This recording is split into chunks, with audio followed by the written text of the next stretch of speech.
What's up, everybody? Welcome back to the channel. It's me, Amir here, and in today's video, I'm going to make clarification about the newly released STM32 Cube IDE. Now, if you are a complete beginner who has just started programming STM microcontroller, or you are about to start programming STM microcontroller, and you are following some YouTube tutorial that has been there for 1 or 2 years, you might have noticed that there is difference in the environment. The newly released STM32 Cube IDE doesn't support the CubeMX as an integral part as it used to in the previous versions of STM32 Cube IDE.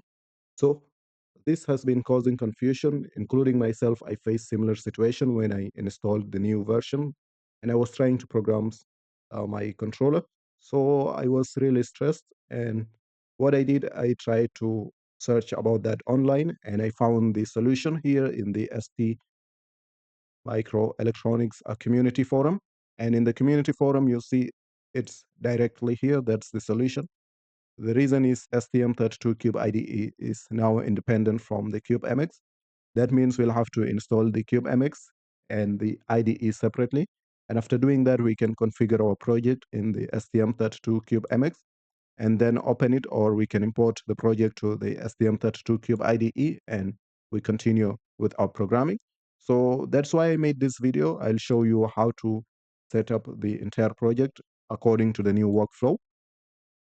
Right now we can start creating our project. First, we need to go to STM32 Cube MX, and it's here. We just open it. So here what we have to do, we need to select this access to board selector. You click on it. Okay, here we need to type the part for our controller. For my case, I'm using the Nucleo board F411RE. So I'll just type here F411RE and it's here. So I'll just click on this and my board is here. So if you look here, I have the board. This is the complete details about the board features. In here, we have the picture for the board. You can see it has the onboard ST link. And you can also get the documentation and resources here. You can as well get the data sheet. And I'll just click on Start Project, initialize all peripherals with their default mode. So I'll just click on Yes. And it is loading the IOC. And this is where we're going to configure our project. So I'll just maximize the window. And you can see here we have our chip. So what I will do, I'll just reset all the pins, reset all the pinouts, and all is gone. So I'm going to blink an external LED.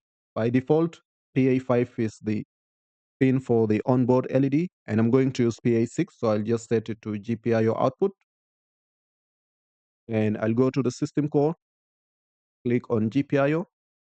If you want to make modification, you can come here, like the output level, GPIO mode, the pull up and pull down resistors, the output, and the user label. So you can give label to your pin if you want. So I'll just call it external underscore LED. Okay. So we can move to the RCC, and I'm not going to use any external oscillator. So I'll everything as default. And I'll go to the system, and in the system, we have to select the serial wire because I'm going to use the ST-Link debugger on board. And you can see the pins are enabled. And if you set these pins to a GPIO, then it's going to disable the debug here, as you can see. So you should always reset them. If you want to use this PA14 and PA13 as normal GPIO, then you have to disable this.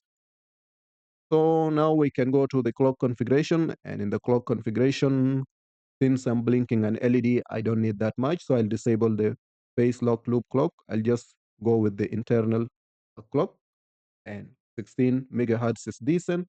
So we can go to the project manager, and here we'll give name for our project. So I'll just call it my project.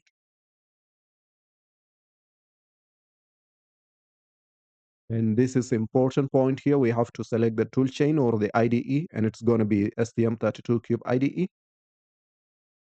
And after doing that, now we can generate the code. It's generating our code. So just give it a few seconds. Now we have to open the folder. And here we have to open our project with STM32CubeIDE. Just click on this, and it's opening our project with the IDE.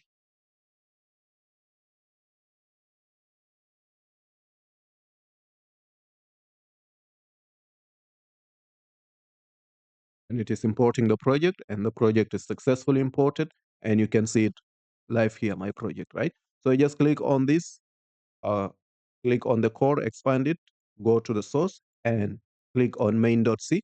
This is where we'll be writing our code. Locate where the user code is, and it's going to be here from this while loop.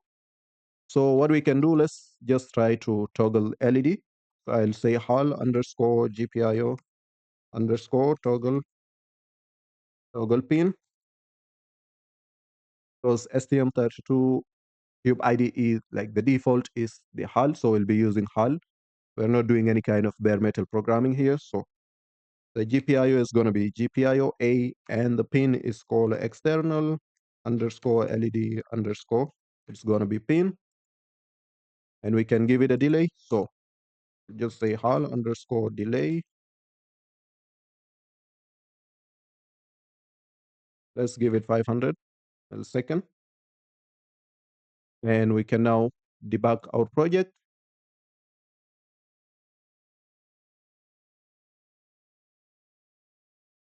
and we can run the project.